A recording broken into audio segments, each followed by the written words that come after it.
Zach's here as well. Josh Park is 3 question marks because his internet broke and he said he can't show up to do the recording today. 3 question marks because his internet broke and he said he can't show up. Who has their sound on right back now? Because that's going to drive me nuts. I just muted you guys for a second while someone who is clearly setting up the Facebook stream had their sound going. But welcome to State of the Nation. The Oilers have won 2 games in a row. It's absolutely fantastic. We love it very much. Last night, Dan, I'll start with you. What impressed you? What were your takeaways from that win? Well, unfortunately, I wasn't able to watch much of it because I was clipping fights all night. Yeah. But, I mean, that's a good news, bad news kind of story. For me, it was still frustrating because a young goaltender made us look like we were in tough. The team still has, some obvious issues that they have to work out. Support for that top line is number one for me, and it just didn't. It felt like at times that Connor was on an island again. I think to that situation where he broke into the zone on his own and got 3 shots off at the net before another orange jersey showed up into the picture. So that kind of stuff is still a little bit frustrating. Also, that first. Dan, your internet not great. Oh, maybe you're maybe not. There you go. It's hard for a guy that's been supporting goalies all along this year to continue to support the goalies when you get garbage like that. Yeah. But I will say, after that, Koskinen, as is usually the case with our goalies, they're pretty solid. After they let in that softie, they're usually pretty good. They let us win the game. They play well enough to win the game, and so you can't be terribly upset at that. But that stuff has to be just knocked out. You can't keep having that kind of those kind of little gas. Zach, what'd you take away from the Oilers' win last night? Like, for me, it was a close win, like 1 goal, but it never really felt like the Oilers were in a ton of danger, in my opinion. No, I don't think so. I mean, I think the Oilers did a really good job of limiting the chances that the Senators had last night, and I think that was a big key to it. Obviously, they don't have the firepower of some of the other teams, up here in the North Division, but I thought it was one of the more solid games the Oilers have played front to back all season long. And of course, yes, sure, it's Ottawa, right? But Dave Tippin made mention last night how this is an Ottawa team that's actually looking a little bit different than they did at the beginning of the year. Like, they're a hard team to play against. They're competitive. They're going to go out there for 60 minutes and make you work. And you saw it right up to the final buzzer. It was a relatively tight game, so to speak. A 3-2 final. But you're right, Tyler. It didn't necessarily feel like it was one that the Oilers were going to let slip away. Yeah. Well, go ahead, Dan. I was just going to say it's a team that only two of the Canadian franchises haven't lost to yet. Like they're not the slouches that everybody or Eric Francis coined them the free bingo spot on the card kind of team that they should be on paper. And Zach, you're right. They put in an effort every single game. They've been competitive with the Oilers in 3 of the 5 games that we've played them. So yeah, I mean it's still impressive to win these games. And these are points that the Toronto Maple Leafs, the Winnipeg Jets, and the Montreal Canadiens have left on the board that we aren't leaving on the board. So that's huge for us. Yeah, like when you look at the standings right now, suddenly Edmonton going 5-0 against Ottawa.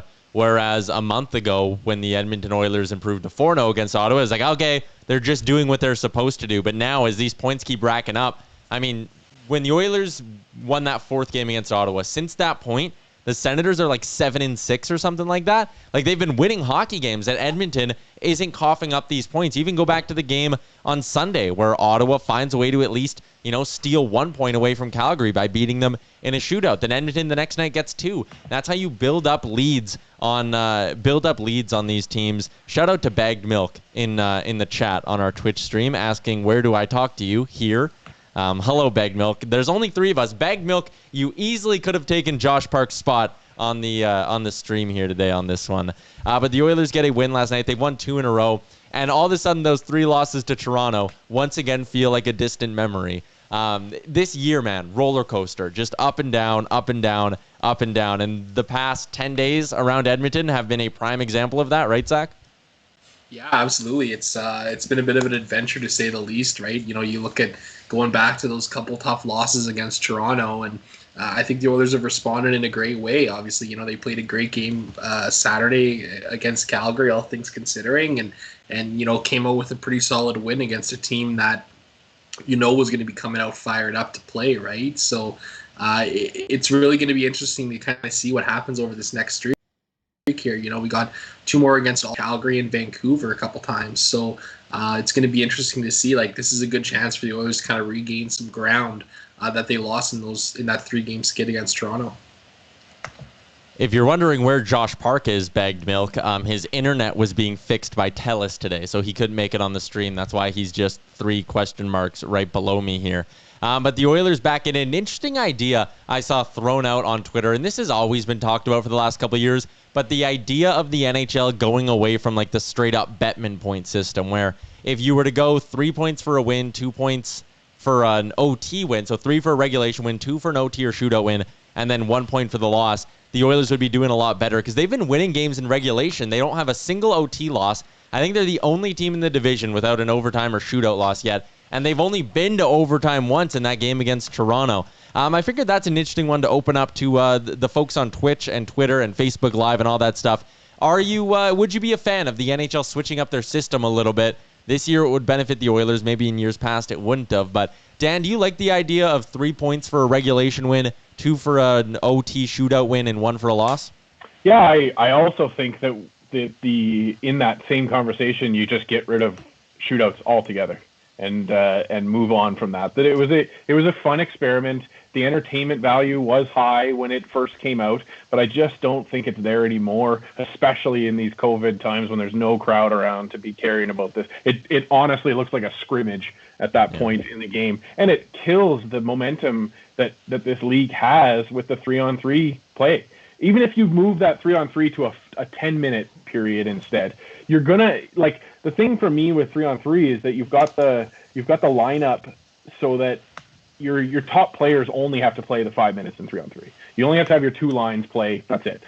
If you stretch it out to 10, you're going to see the Jujar Karas of the world playing in overtime, and that makes for less entertainment in the sense that you're not having your superstars on the ice, but it allows for a team that's deeper, like the Oilers, to be able to excel in a format like that. So I think that's, to me, that would be a more pertinent change. I like the idea of going to that European style of points, but I would really like to see shootouts be abolished. Zach, what do you think? Shootouts, fan, yes or no, and also the 3-2-1 point system? I mean, as somebody who kind of grew up watching shootouts, I kind of have a bit of a soft spot for them, right? I mean, they came in just when I started watching NHL hockey. So for me, I've kind of always been a fan of it. But I love the 3-on-3. I do. Like, I think was one of the greatest changes the NHL's ever made. And I think in the same breath, canceling out the shootout or giving the extra point, I guess, for the regulation win is really important. I mean, Tyler, you're a betting man, right? You look at how different the odds are for a regulation win versus an anytime win for a club. It's pretty significant change sometimes, right? So it's definitely a lot harder to win a hockey game in regulation than it is. And I think it's time that teams are rewarded for that instead of just trying to play for overtime. I think this year more than anything illustrated how frustrating it can be for some teams with that extra point always lingering, because you'll have a game where a team wins in regulation and there are 2 points awarded in that game. But then when it goes to overtime, it's suddenly 3 points. And the idea of 3 points for a regulation win, it just makes it so every single game there are exactly 3 points handed out. No more, no less. And I do also like the idea of, teams pushing harder in the last couple minutes of regulation. Like, if you were to come down the stretch, it could even make playoff races more interesting.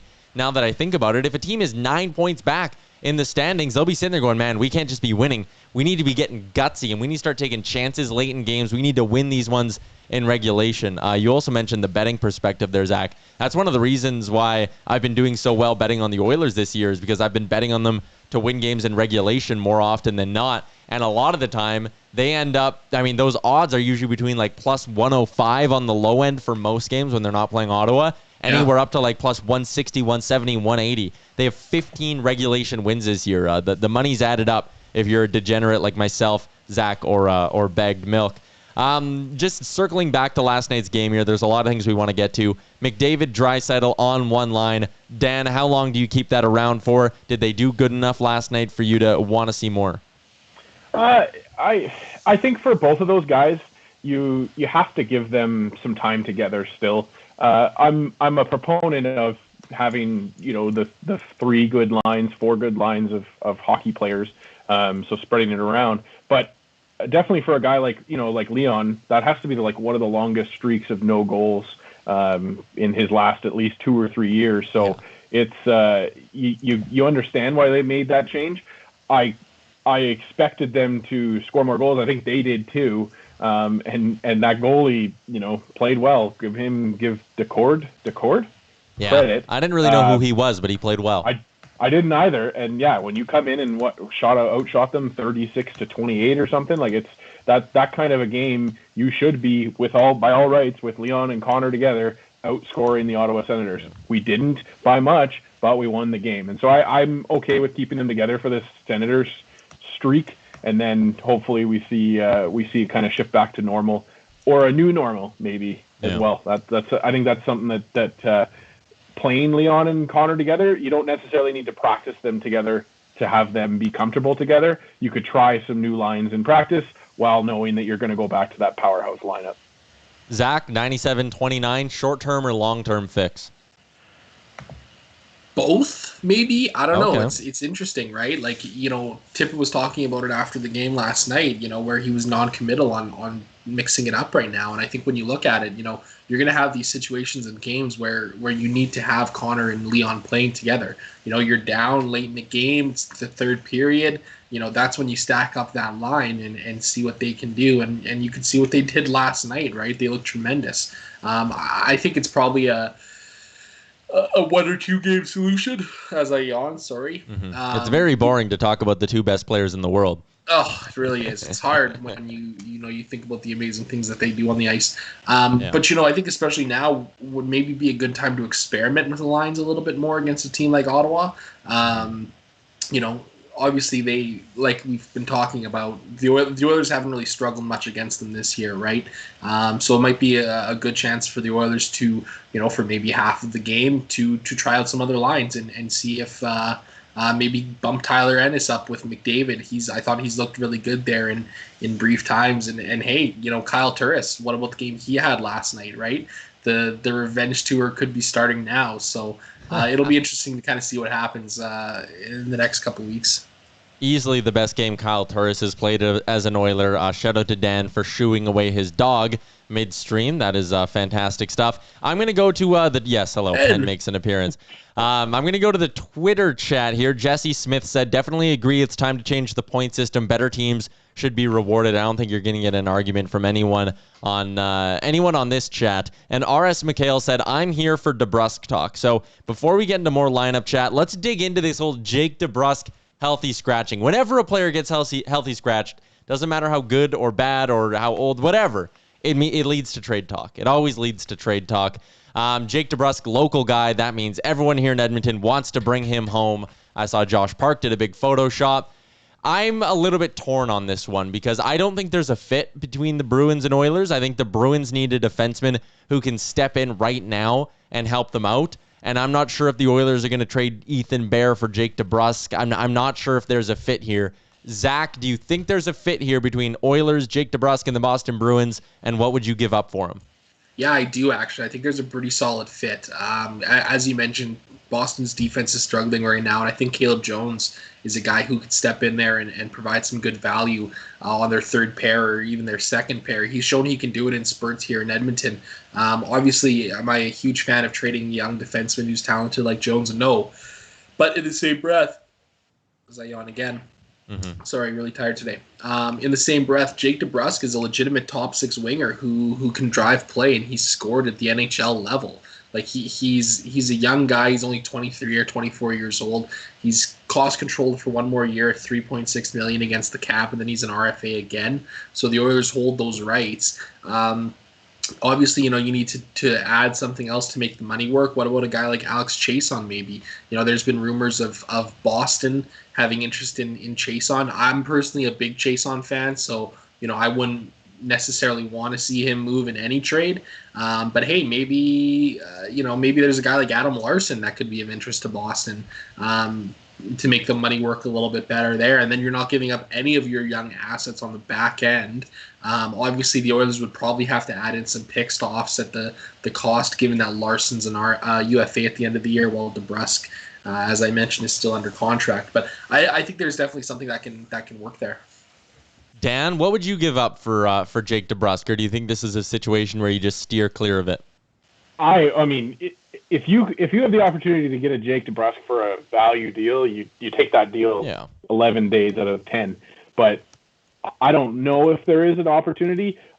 Zach's got me excited at the thought of a Larson and Jason plus picks kind of move, but I don't think that's quite enough to move the needle for Boston. Again, it's for a team that has team control of a kid that I think that many in Boston look at as like their Lucic light, a guy that can put the puck in the net and he can play in the corners and play like his dad did. But yeah, I mean, if you can get Jake, I'm all for it. Again, it's the same kind of deal when we talked about Gibson coming in, and that's an exciting deal to be made, but you have to be able to find a trade partner for that. And I don't think Anaheim wanted to give up Gibson. I don't think Boston's ready to give up on Jake DeBrusk just yet. So I think I'll pose a question back to you guys then. Would you be willing to include this year's first round pick in a deal for Jake DeBrusk? Now, I'll offer my take and let you guys think about it just for a second, but I would, solely for the fact that we've seen what a bit of a disaster this year is going to be for scouting junior players. I think it's going to be a year that those draft picks, who knows, it's going to be a little more hit or miss than usual, I think. So there might be the chance for, the Oilers to be willingly able to move one of those, or that first round pick.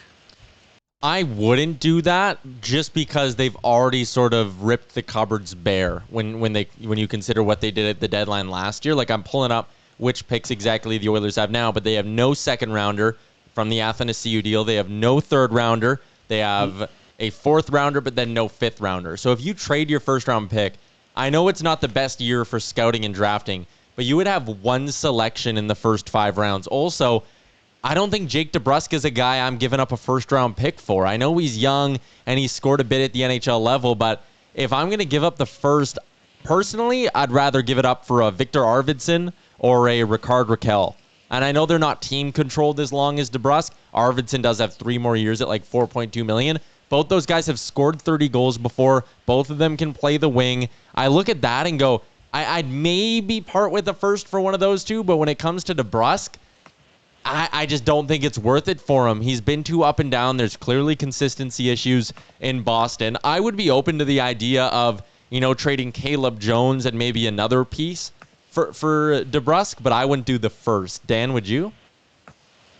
Yeah, I've been a guy that I don't look at when you're looking at adding an asset like a Jake DeBrusk or a goalie or anything that really takes your team to that next level. I'm all for trading around that first round pick because I think you could then turn around and sell off a Larson or somebody, maybe a winger that becomes expendable at the expense of Jake to get a second or a third round pick to kind of soften the blow of that. And then you hope that your scouting team is able to put together a tape enough to find that diamond in the rough in this year. Because I think Zach's right that there is the negative is that it's going to be harder to find out what you've got in your young prospects. But the positive is if you could find a guy that you really like that may slip down into the draft because he was in the middle of the third round or something, and he's played his way up from there.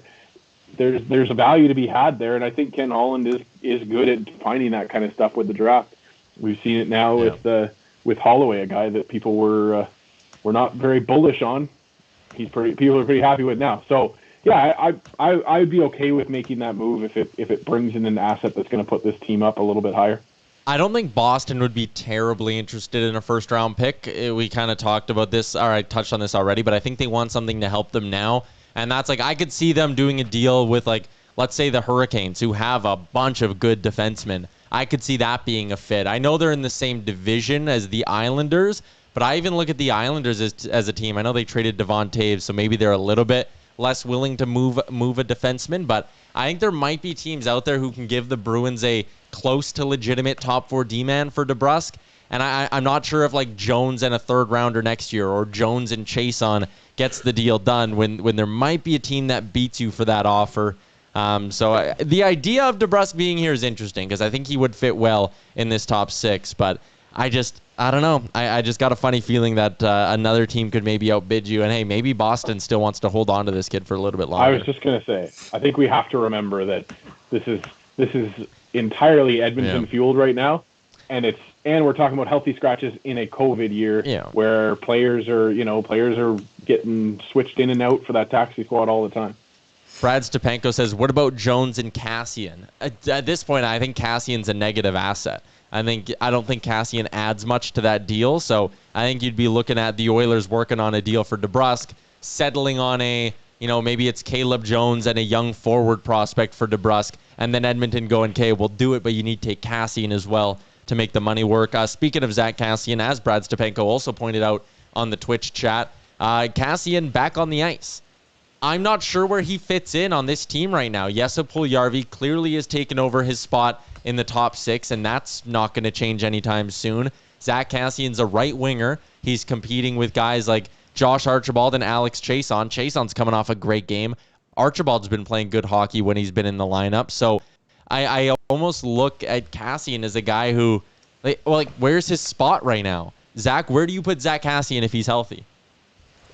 In the press box. I mean, well, I honestly don't know if I see a spot for him in the lineup. Will he get in? Of course he will, right? But, this is an Oilers bottom 6 that's finally started to gel in a sense too, right? So, I don't necessarily see him edging out anybody really. Maybe edging out like the Devon Shore, the rotating practice squad guy. But in terms of a full-time spot in the bottom 6 right now, I'd be hard-pressed to find one for him. Yeah, unless he can play the left side.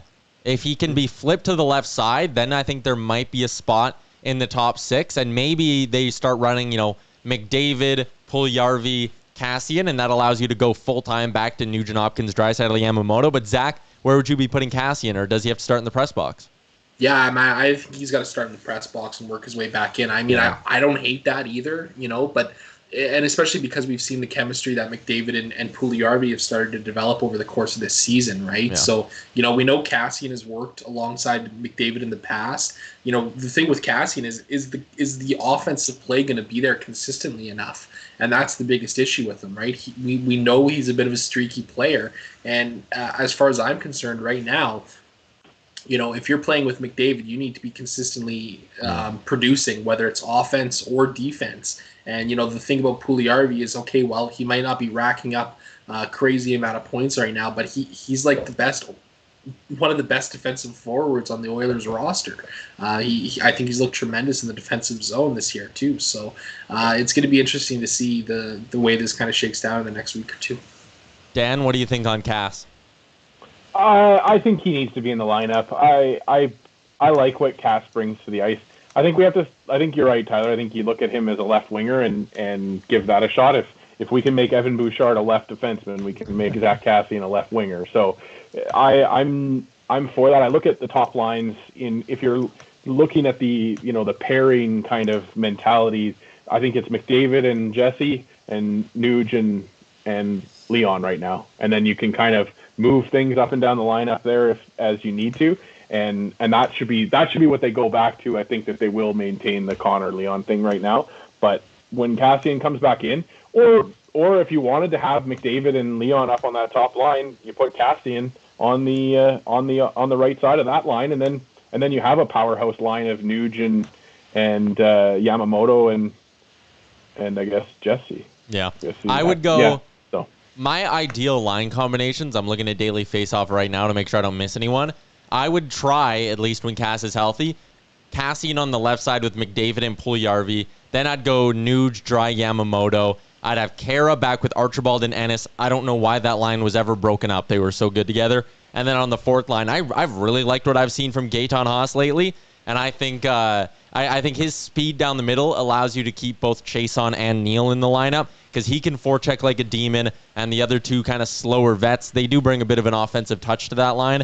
So that's how I would line things up for the Oilers line combos if we were going into like, you know, a must-win game or something like that. We'll see what Dave Tippett does, though, and if Cassian finds out that, or if Cassian's healthy enough, if we find out he's healthy enough to be back in the lineup. They are 5-0 against the Ottawa Senators. They have 2 more games this week. Is it fair to expect the Oilers to sweep the Senators, or should we be bracing ourselves for a loss to Ottawa at some point in the next 3 or 4 days here, Dan? No, we're sweeping them. Okay. I just think that this team, it wouldn't shock me, I guess, if we lost a game to them. But I really believe that this team has to look at these games like it's that do-over for the losses to the Leafs or the losses to the Habs. Mm-hmm. You start to chalk those up as, you know, okay, we had some rough games at the start against the Habs. The Leafs had our number that week. You know, we won these games against the Senators. That all equalizes out, and it's a playoff run now to the end, and you still don't look at, or you still don't look away from being first in the North Division at that point. Zach, are you bracing for a loss, or no excuses, they should sweep them? I won't lie, even though I absolutely hammered the Oilers last night, I was a little bit hesitant. I really was. Like, this is a good Ottawa team, and they're a team that, you know, can get a couple of bounces and see what can happen. So, would I necessarily expect the Oilers to lose this week? No. Would I be surprised if the Oilers lost this week? Also, no. It's hard to win consecutive games against teams. Obviously, the Oilers had the early sweep of Ottawa earlier this year, but I think they're a different team right now, and I think they could pull away with a win in one of these games. I think you summed it up perfectly. Would I be stunned if they swept? No. Is my jaw going to hit the floor if Ottawa squeaks out a 2-point or a 1-goal win at some point? Not at all. Thanks to everyone who tuned in to State of the Nation here on March 9th. That was good. I like when we get into some trade talk, and we'll have certainly more of that in the next few episodes as we get closer to the deadline. Every Tuesday, live on Twitter, Facebook, YouTube, and official Oilers Nation on Twitch. For Dan, Zach, I'm Tyler. Thanks for tuning in to State of the Nation. Have a good day.